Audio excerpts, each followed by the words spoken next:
यावरी त्या वस्तीस वस्ते झाले बहुत दिवस, शक्य 1000 वर्षास समाधी त्यांनी घेतल्या परी यवन धर्म, जे यवन धर्म आले होते ना, कबर व्यक्त झाले आश्रम, त्यांनी आपल्या समाधीची कबरी बांधल्या तिथं. पुढे औरंगजेब ते पाहून पुसता झाला लोकाशी. औरंगजेबानं लोकांना विचारलं, ह्या कोणाच्या असत्या कबरी? ते म्हणती तव पूर्वजांच्या साचारी. ते म्हणले तुझेच पूर्वज आहेत तिथं. मठीत कानोबा पर्वती मच्छेंद्र आवडते स्थान त्याचे, ते मठीमध्ये कानोबा पर्वती मच्छिंद्रनाथ आहे.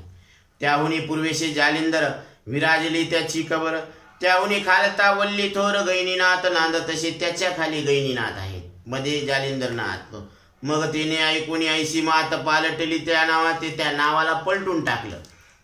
जानपीर जालिंदरनाथाला जानपीर ठेविले असे राजाने. गैनीनाथाशी गैबी पीर, गैनीनाथाला गैबी पीर नाम ठेविले. तेवीस आचार महाजदी बांधोनी पुजारी, मजदी बांधली तिथं पूजा करायला.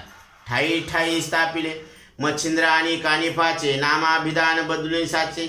मच्छिंद्रनाथ आणि कानिफनाथाचं नाव बदलून ठेवलं. मायाबा कानोबा बोलून साचे यवन पुजारी स्थापिले, आणि मुसलमानच तिथं मदारीत ठेवले. मग तिथं कल्याण कलबुर्गी बाबा चैतन्य राजबाग शरनाम ठेविले त्याने.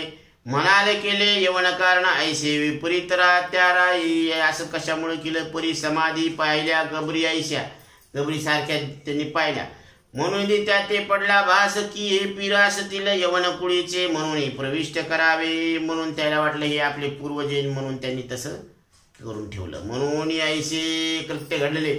या पर्यायी कोणी श्रोता बोले की कबरयुक्त नाथ केले भले, काय म्हणून झालं ते. आता त्याचं काय झालं?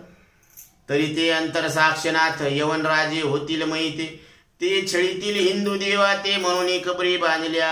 हिंदू देवाला छळतील म्हणून त्यांनी काय केलं? कबरी बांधल्या. पर्याय असो आता कथन मध्ये कथा असती दैदिप्यमान, नाथाशी योजने आपुल्याले स्थान ठाई ठाई राहिले. गोरक्ष सटव्या ठेवून रक्षण, गोरक्षांनी सटव्या रक्षणासाठी ठेवल्या. निगता झाला तीर्थाकारण त्या सटव्या तेथे अद्याप राहून रक्षिता ते स्थानाशी, अजून त्या ठिकाणी त्या रक्षण करतात. यापुढे गुडक्षनाथ भेटेल जाऊन भरतरी, ते भरतरीनाथाला जाऊन ते भेटणार आहेत.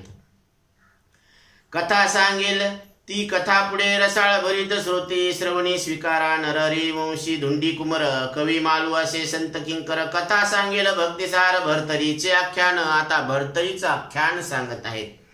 स्वस्ति श्री भक्ति कथार सम्मत गोरक्ष काव्य किमयागार. सदा परिशोत भाविक चतुर त्रैविचिंत्याध्याय गूढ़.